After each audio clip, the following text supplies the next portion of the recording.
잘못돼 있어요. 뭔가 잘못돼 있어서 이거를 바로 잡아야 된다, 해야 된다라는 것이 그냥 단순히 폭력 문제를 넘어선 상당히 이 메커니즘의 문제다, 체제의 문제다 이렇게 보는 거예요. 좀 오래 가겠네요. 그래도 금방 안 될 테니까 폭력 지금 분들이 문제도 지금 특별시도 있고 뭐 사대강 엄청 많아서 계속 그런 모습들이 오래 가요. 오래 가기 때문에 이 부분을. 그런데 지난번에 그 해머 사건이 전 세계에 보도가 되면서 아주 국민적 여론이 나빴잖아요. 그러니까 아마 해머는 다시는 안 나타날 거예요. 국회의원들도 그에 대해서는 되게 막 그렇죠. 그렇죠. 그러니까 국민의 기준을 국회의원이 못 넘어서요. 국민의 판단을 넘어서는 그렇게 용감한 국회의원은 다음번 선거에 떨어져요. 국민이 또 찍어주면은 그러니까 선거가 가장 마지막에 최후의 하나의 선이죠. 그리고 이제 아까 기독교인이 정치를 한다는 데에 대해서 뭐 기독교 정신이라는 게 뭐 박애는 인권이 이런 차원도 그렇죠. 있지만 글쎄 이제 근본적인 세계관이 틀린 거잖아요. 이제 신앙을 갖는다고 했을 때 어떤 내세적인 세계관이 틀리고 그런 게 어떻게 조금 이제 그런 박애 인권 그런 정책 어떻게 좀 다르게 좀 나타날 거예요. 그러니까 신앙이라면 뭐 조금 더 도덕적이고 조금 덜 도덕적이고 뭐 이런 차원이 아니라 근본적으로 좀 어떻게 신앙을 가진 우리 이제 많은 이제 신앙 독자들이 볼 때에 어떤 면을 기대해야 되고 실질적으로 신앙을 가지신 분이 어떤 고민을 들어가서 하고 있는지 이런 거 어떤 그 갈등이 있을지 좀 궁금해요. 그런 그 성경에 보면은 세상과 교회 이렇게 나누잖아요. 그러니까 우리 크리스천들은 일단 교회에 속한 사람들 아니에요. 그런데 세상에 산단 말이에요.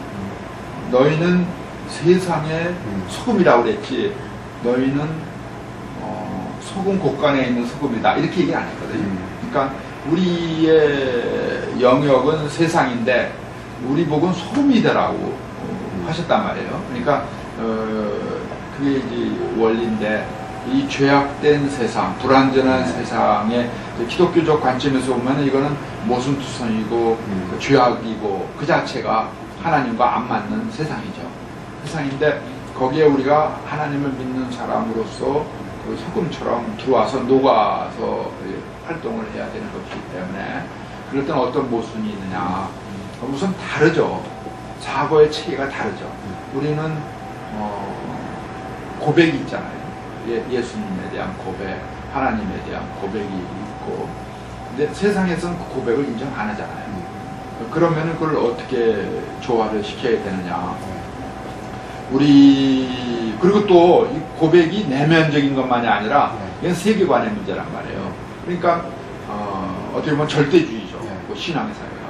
그렇기 때문에 이것을 어떻게 조화시켜야 되느냐라고 하는 것이 이제 근본적인 문제인데 그런데 그것을 개인적으로는 절대적인 가치관을 갖고 있지만 그것이 세상에 나가면은 아까 말씀드린 대로 다수결로 바뀐단 말이에요. 그러니까 그걸 가치 상대주의라고 볼 수밖에 없는데 지금 우리가 모든 사람이 하나님을 동의하고 하나님의 여러 가지 말씀과 하나님이 원하신 거에 동의하느냐 동의를 안 하고 끝까지 안 한다고요.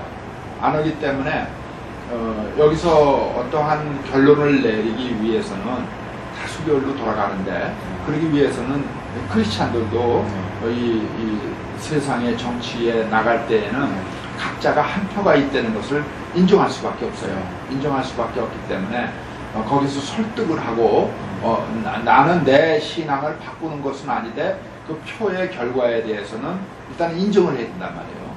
인정을 해야 되고 또 그러한 체계가 가치 상대주의인데 이 가치 상대주의를 계속 이렇게 그냥 관철하다 보면은 다수결의 횡포이기 때문에 나치스 때 그런 경험을 했잖아요. 그냥 다수결에다 맡겨놓으니까 유대인을 400만의 유대인을 죽이는 법을 만든단 말이에요. 그리고 이 다수결이기 때문에 아무 말도 못한다고요. 그러니까 이제는 그게 아니다. 적어도 십계명과 같이 절대적인 가치 부분이 있다. 그러니까 인간의 존엄성이라든지 그래서 그러한 가치를 기록해 놓은 게 기본권 아니에요.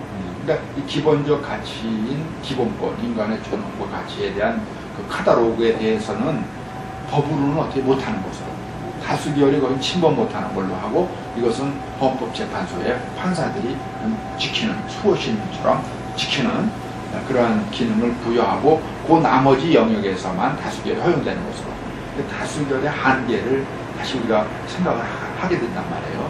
그러니까 우리 신앙인의 입장은 헌법을 통과해서 나와야 돼요. 다행히 우리나라 헌법 체계나 세계의 그 헌법이라는 것은 이 기본권이라는 것을 전제로 한 문서거든요. 근데 이 기본권은 다 기독교적 가치를 표현하고 있다 이거예요. 이미 그러고 있다 우리나라에. 그렇죠. 그래서 만약 이 기본권이 잘못됐으면은 그건 기독교인의 모든 어떤 정치적 투쟁이나 정치적인 활동의 초점은 기본권 조항을 제대로 만드는데 놓여져야 돼요. 그래서 훌륭한 헌법을 만드는데 기독교인의 제1차적인 임무가 있는 거예요. 그래서 그 조항이 잘 돼 있고 그런 가치 체계가 잘 돼 있으면은 그것으로 이미 기독교적 국가가 되는 거예요. 근데 적그리스도적인 가치 체계를 가진 헌법이라면은 그거는 그때는 다수결이나 타협의 대상이 아니라 그건 순교의 대상이 돼요. 그건 종교 투쟁의 대상이 되고 그거는 그야말로 어떤 거하고도 바꿀 수 없는 절대적인 세계의 대립이 돼요. 그러니까 공산주의와 이 우리 기독교적인 자유주의 이 헌법과는 이건 극과 극이라 이건 타협이 안 돼요. 이건 뭐 어떤 때는 전쟁을 할 수밖에 없을 정도로 물론 거기와도 대화를 하고 여러 가지 저걸 해야 되겠지만 궁극적으로 이건 타협의 대상은 아니에요. 그런데 그러니까 우리가 이슬람 세계에 대해서 걱정하는 것도 거기가 절대적인 세계인데 가치관이 안 맞는단 말이에요. 그러니까 이것이 굉장히 걱정이 되는 거죠. 그래서 다행히 유엔 헌장 하에서 나오는 이 기본권이 인간의 존엄과 가치라는 기독교 사상과 기독교적 가치와도 맞는단 말이에요. 그리고 이거는 이성 세계의 대다수의 비기독교인을 하더라도 이성주의적인 입장에서는 이걸 다 용납을 해주기 때문에 세계 유엔 헌장이 돼 있잖아요. 그러니까 그 체계 하에서 우리가 그것을 거기에 굉장히 그것을 구현하는데 기독교 정치인들이 앞장을 서야 돼요. 기독교적 가치와 맞는 기본권 체계를 갖춘 헌법을 지키고 수호하고 그 헌법을 발전시키는 데 있어서 기독교인들의 1차적인 임무가 있어요. 그리고 2차적으로는 그 나머지 영역에 대해서는 기독교인들 간에 또는 비기독교인과 기독교인들 간에 여러 가지 다수결적인 표의 대결이 있겠죠. 대결이 있는데 그럴 때 우리가 충분한 설득과 또 그야말로 기도하는 마음으로 그러한 정치 과정을 밟아 나가는 것이 중요하죠. 두 가지 그 질문인데 그러면은 이제 또 일부에서는 지난 재여선에서도 그렇고 일부 기독교인들이 뭐 참주인당이든 아니 이제 기독당 뭐 유럽에서도 그런 뭐 있었죠.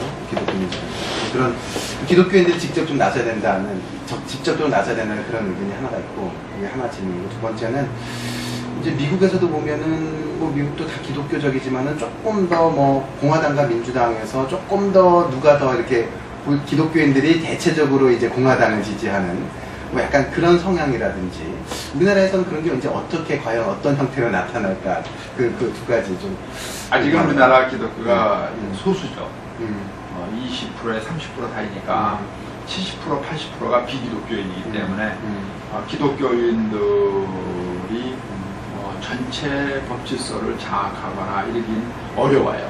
어렵기 때문에 이 부분에 대해서 아주 큰 목소리가 나오지 않는데 기독교 정당이 이제 탄생하게 되는 계기가 나치스예요. 그러니까 여러 가지 정치 사상 중에 보면은 기독교적 정치 사상과 비기독교적 정치 사상이 있어요. 기독교적 정치 사상에서도 우파가 있고 좌파가 있잖아요. 그래서 기독교 공산주의도 있다시피 하니까요.